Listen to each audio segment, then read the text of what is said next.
What's up, guys? Potbelly Pigs for Life here, and today is the 1-year anniversary for Jurassic World Evolution 2. Happy birthday, Jurassic World Evolution 2. It's been a great first year, and I cannot wait to get even more content for the game. And so, to celebrate the 1-year anniversary, I decided to recreate Biosyn Sanctuary in Jurassic World Evolution 2. Now, you guys might already know. Wait a minute. Didn't you already recreate Biosyn Sanctuary and do that? Yes, I did. But, I went to go update it for the Late Cretaceous pack, and I thought to myself, man, I can do so much better than this. And so I did. So I decided that I wasn't really proud of my first Biosyn Sanctuary, so I made it again. Really quickly, just a disclaimer before we get started. I'm actually recording this episode a few days prior. In fact, the funny thing is, I'm actually recording this on the anniversary of Planet Zoo, which is kind of funny. But basically, I'm recording under the assumption that we aren't getting a free update for the anniversary. If we do, then I most likely won't add whatever it is to this. Actually, no, it depends on the animal. But if they decide to add in the missing Dominion dinosaurs, then, well, I'll discuss that a little bit later. Anywho, enough talking. On with the tour. So, you first arrive here at the Biosyn Research Compound. And so you'll get off the Hyperloop right here. And we got some hotels. So if we go in here, we got a view of an enclosure. But what that enclosure is, we have yet to see. Another hotel over here. We got a little main street. I added loads of decorations here. Loads of the Biosyn decorations. Got some amenities. And right up ahead, we got an aviary. And so, one thing about Biosyn is a lot of the dinosaurs here were brought from Isla Sorna. And one such, I shouldn't say dinosaur, I should say prehistoric reptile, is the Lhotse. So Lhotse is very similar to Pteranodon, but one major difference is that Lhotse, unlike Pteranodon, had teeth. And so Pteranodon means wings with no teeth. But Lhotse, while they do have similar skull shape, have one thing that's different from Pteranodons in the sense that they have teeth. And so there should be, like, I forget how many are in here, but all of them were brought directly from Isla Sorna. And so, yeah, so a lot of the prehistoric reptiles here were either cloned by Biosyn, they were captured from Isla Sorna, or some, very few actually, were captured from the mainland after the Lockwood Manor incident. Alright, so that's enough of this. So, if you haven't been able to tell, this whole, first section is themed around Cretaceous South America, which was when Lhotse lived. And right here, the apex predator at the time, somewhere in this enclosure, I just don't know where in this enclosure, somewhere in here, you can see a goat, but that's not the apex predator here. You know what, we'll have to go find it via the helicopter. But yeah, so we've got loads of viewing for the Lhotse. We got some shelters. some amenities, and like I showed you earlier, we've got some hotels. So yeah, so the major goal for Biosyn is to not only show off the dinosaurs, but to immerse you with the dinosaurs. Hence the invisible fences. As well as to provide a realistic environment for the dinosaurs. Or well, okay, not really that, but like to show the dinosaurs an environment without visible barriers. So then right over here we've got a staff area. We've got power stations. And so a big tip for all of you who are trying to power the Biosyn compound, you need 2 power stations to power the compound. So right here we've got the Paleo Medical Facility, we've got the hatchery over there, and then right over here we have got the Biosyn helicopter, which we will be taking on our tour. So let's hop on. Alright, so like I mentioned previously, we are in the South America section during the Cretaceous.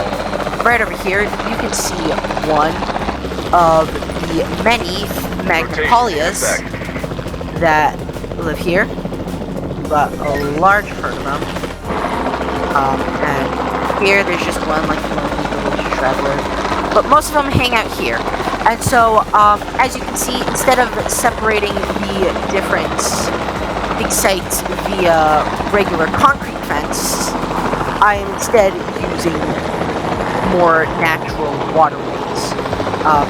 Right over here, we've got more Magnapolias, and accompanying them is the Dreadnoughtus. We have, I think, 4 Dreadnoughtuses up here, and we have loads of Magnapolias.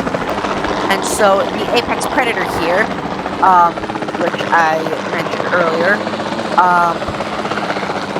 largest carnivore in South America, big enough to take down the largest sauropods. We have got the Maprosaurus.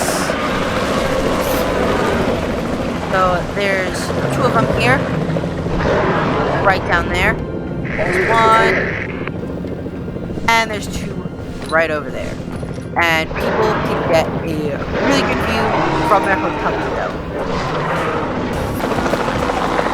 Alright, so now moving on.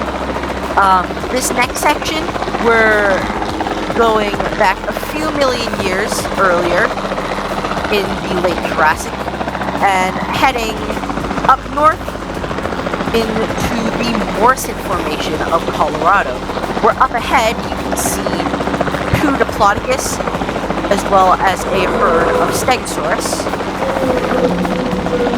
A very laggy social formation. And you can even see a little Dryosaurus. So these Stegosauruses were imported directly from Mesosaurina, and everything else here was cloned. And then one of the 2 examples of dinosaurs captured from the mainland, right over here, somewhere in here. Where is it? Right over here, we have got the Allosaurus, the dinosaur with by far the best exiting animation in the game. Alright, so one cool thing about Allosaurus is that Jurassic World actually got Allosaurus right, in the sense that the wrists are facing the right way. So one issue with most theropods, it's more of a minor issue compared to like some of the other issues, like for example Velociraptor being way too large and having no feathers, though the whole feather thing is more of an outdated than an error. Anywho, I'm going off topic. So another tiny error for more particularly the Velociraptors, quote unquote, is that their wrists are facing downward, so they're pronated.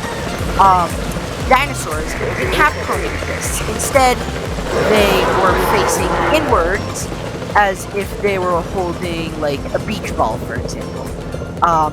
And so Allosaurus is one of the few dinosaurs that actually gets this right, in the sense that their wrists and their palms are facing inwards, as if they were holding like a big beach ball or like a yoga ball.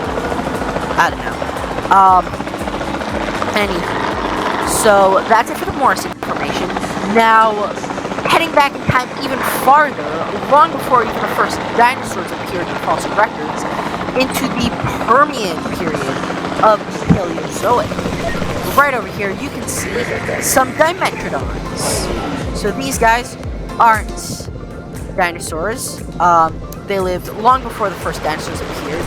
Instead, they are called synapsids, which is a group of reptiles that are actually more closely related to us mammals. So this is one of them. There should be more in here.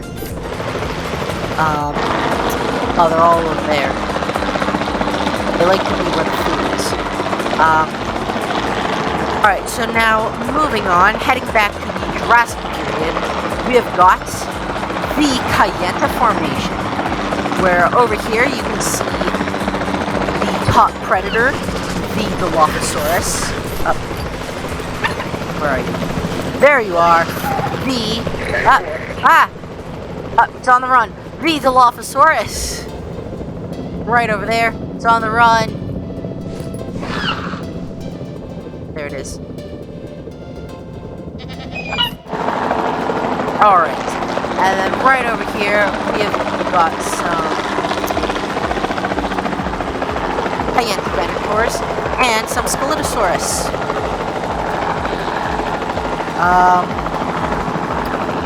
Alright, so I think we have enough of the Kayenta information because we've seen it in almost all of our playthroughs and all of our Jurassic World Evolution 2 videos.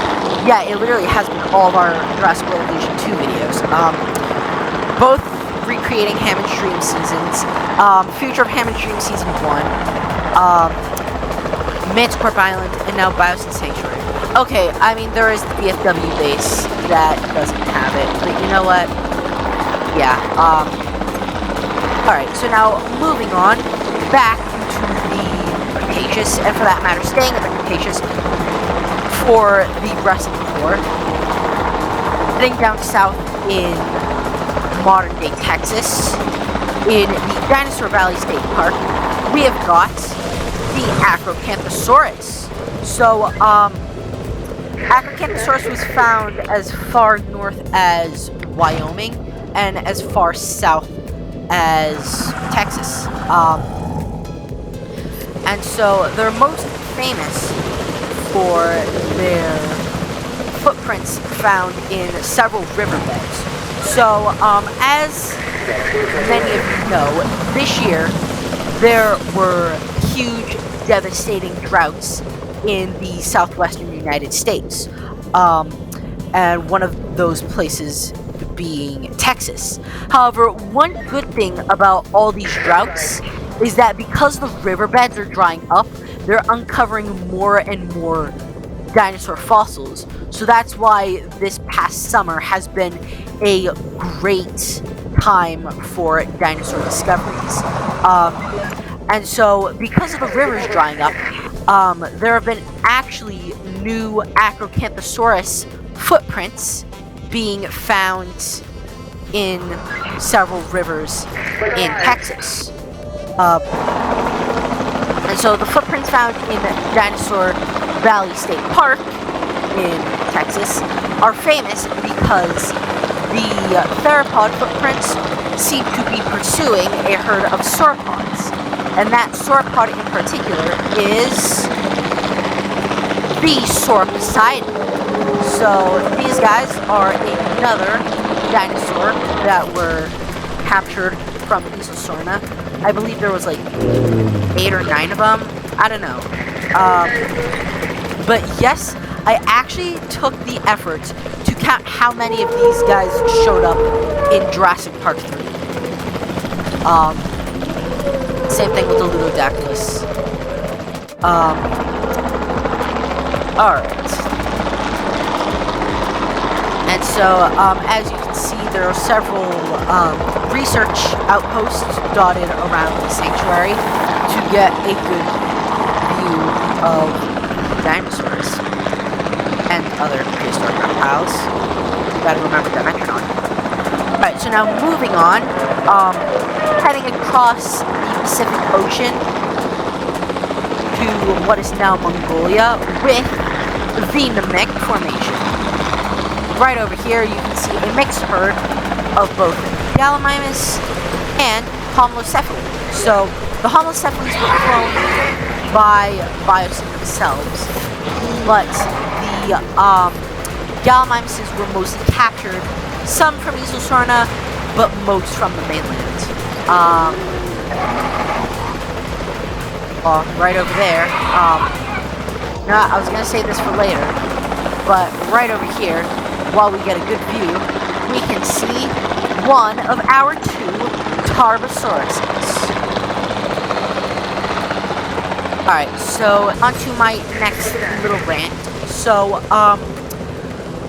as many of you know with the trailer for Camp Cretaceous, The Hidden Adventure, it is very possible that Tarbosaurus will show up in Camp Cretaceous Hidden Adventure.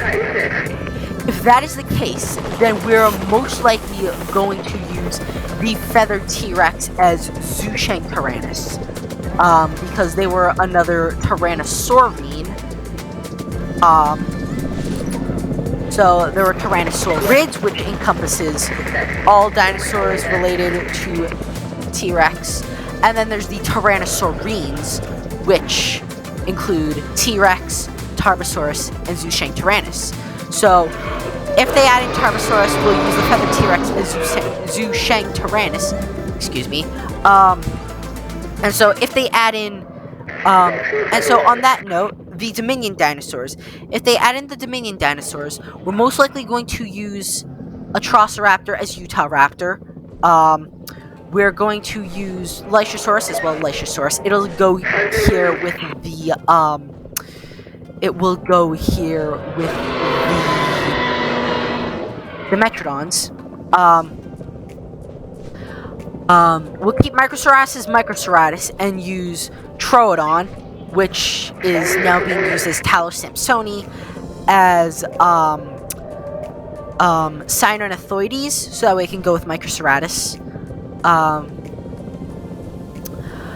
We're most likely going to use Morus Intrepidus as Mononychus, because, so, in Jurassic World Dominion, we see Morus Intrepidus as a relatively small dinosaur, about the size of, like, a Compsognathus. And so, Morus Intrepidus is actually one of the few dinosaurs where it's actually too small. In fact, in real life, Morus Intrepidus would have been the size of about a German Shepherd, or like a large dog. If the Morus Intrepidus is still too small, if it gets added into the game, then we'll most likely use it as Mononychus, plus give like other continents some representation, because North America is actually like the most heavily represented continent in the game. Oh, it's gonna eat the goat! Oh, and we just missed the violence. Great. That's good for all you goat lovers out there. I know someone who like really loves goats. Anywho, and so if Tarbosaurus gets added in, we will most likely use Oviraptor as Ganjausaurus, which is an oviraptorid that coexisted with Changosaurus. But that's only if Tarbosaurus gets its own species from Camp Cretaceous Hidden Adventure. Alright, that's my rant over. Moving on, right over here, you can see some Achillibators, which were again imported from Easelsorna.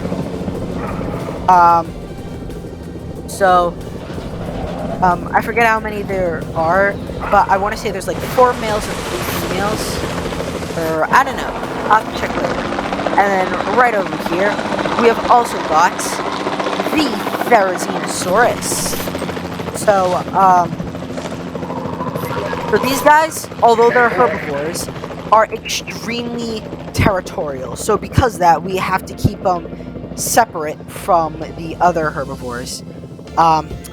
In a way, they're a bit like hippos. Even though they're herbivores, they're very territorial and very dangerous, especially with those sickle-like claws, which, actually, Therizinosaurus, as you can see, is another dinosaur that got the position of the wrists correct.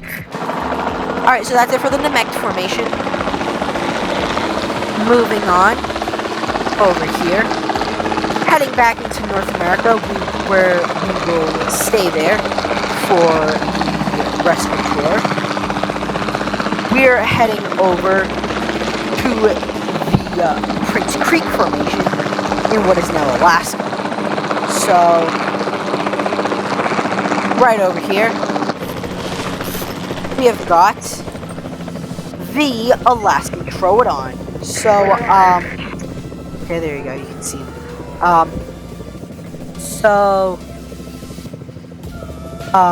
Funny thing about Troodon is that the genus Troodon formosus is now an invalid genus, because the entire family of dinosaur, the Troodontids, have been based solely on the findings of fossilized teeth.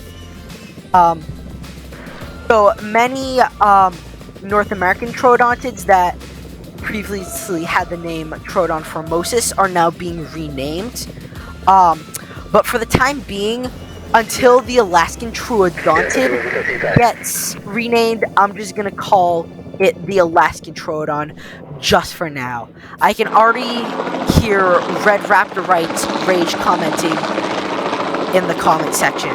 I'm only joking. Red Raptorite is a YouTuber who reviews all sorts of dino documentaries, and I actually have learned quite a lot of stuff from that guy, like the whole pronated wrists and so on. And so another dinosaur we have here is the Pachyrhinosaurus. So we actually have a huge herd of Pachyrhinosauruses, and we also have a huge herd of Edmontosaurus. Oh, the lag. So, right over here, we've got loads of Edmontosauruses and loads of Pachyrhinosauruses. The one dinosaur that I've wanted in the first game since it came out, Pachyrhinosaurus. Oh yeah, that and Amargasaurus were both dinosaurs I've wanted in the first game so bad. But now we've got them in the second game, and the second game is like 10 times better. Alright, so now, that's it for the Prince Creek Formation. Now, moving down south in the modern state of New Mexico with the Kirtland Formation. Right over here, we have got a subspecies of Parasaurolophus. So, fun fact about Parasaurolophus, there's actually 3 different subspecies in North America. So there's Parasaurolophus walkeri, which is from the Dinosaur Park Formation in Alberta, Canada. There's Parasaurolophus pseudocristatus from the Piparowith Formation, as well as a little bit of the Kirtland Formation. And there's another one that is mostly found in the Kirtland Formation. Anywho, so we're going to use the 3 Dominion skins, which... we're just missing 1 skin from this little trio. So we're going to use the 3 Dominion skins as Parasaurolophus pseudocristatus, and all of the other skins will be used as Parasaurolophus walkeri. And so one of the newest additions to both the park and the game is the Alamosaurus. that these guys were added in the Late Cretaceous pack, as we all know. Oh man, such a majestic dinosaur. And then another herbivorous dinosaur sharing this enclosure with Parasaurolophus and Alamosaurus. Somewhere in here. We have got the Oohoceratops. So Oohoceratops is very similar to Triceratops and Torosaurus for that matter. But are instead from New Mexico. We're using Torosaurus as Oohoceratops because they still unfortunately cannot coexist with Triceratops, which is unfortunate. And so the top predator in this particular dig site, right over here, we have got the Bistachiosaur. Oh wow, we've actually got 3 of them.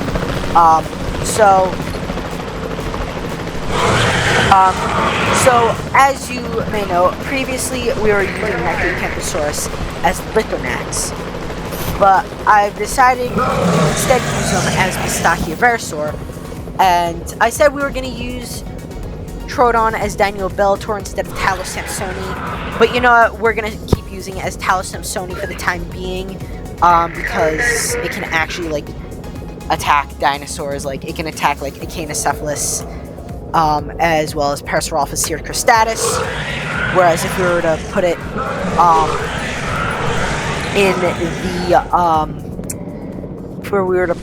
in the Kirtland Formation / Oho Alamo Formation, it would be competing with another prehistoric reptile for the same food source. So it's probably best if we use Bistachiosaur to attack the Alamosaurus and Oohoceratops, whereas this next prehistoric reptile can prey on the Parasaurolophus.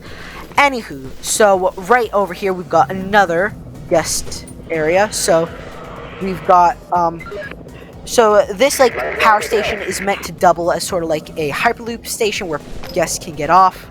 We've got loads of amenities, loads of hotels. We've got an aviary, which you'll see what's in there in just a minute. We've got a hotel getting a great view of the Bistachiosaur enclosure, and like I said, more amenities. So the helicopter is going to drop us off right over here. And so right over here in this aviary, we have got the biggest flying reptile, or flying animal, period, to ever live. And that is... there it is. The Quetzalcoatlus. The largest flying reptile to ever live. So there should be 2 of them here. So these guys were found... there it is. These guys were found in, like, Texas and New Mexico, but they were also found as north as the Howell Formation in Montana, where, you know, Triceratops and Kylosaurus and the famous Tyrannosaurus Rex were also discovered. Alright, so that is the end of the tour. So really quickly, before we end the video, I want to show you guys a great life hack. So, as you can see with these feeders, they eventually go empty. And oftentimes, you have to send the ranger team to go out and refill them. Not anymore. All you have to do is this.